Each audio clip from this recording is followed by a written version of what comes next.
আপনাদের জন্য কলারওয়ালা জামা কাটিং করতে নিয়ে আসলাম। তো আমি এনে কাপড়টা নিছি মোট 2.5 গজ কাপড়। 2.5 গজ কাপড়ের এক সাইড থেকে 12.5 ইঞ্চি আমি কাপড়টা ভাঁজ করে নিব চার পাটে। তার এই সাইডের যে কাপড়টা বাড়তি আছে এটা আমি হাতা কাটিং করব। তো দেখেন, আর কলারের জন্য অবশ্যই 1 ইঞ্চি বাড়তি নিবে, যাতে করে কলারটা সুন্দরভাবে বসে থাকে।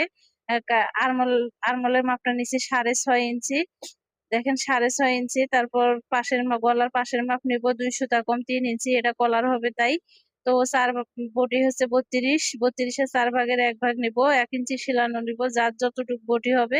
শেপ কাটটা অবশ্যই উপর পাশ দিয়ে করে মার করবেন। আমি যেভাবে মারটা করলাম ওইভাবে করবেন। ওইভাবে করলে কি বুকের জায়গায় টাইট ধরে না, সুন্দরভাবে লুজ ফিটিং হবে। আর যদি ভিতর শেপ কাটটা ভিতর দিয়ে আপনি নেন তাহলে কিন্তু বডির মধ্যে টান ধরবে, পরতে পারবেন না, তাহলে কাস্টমারও সমস্যা ধরবে।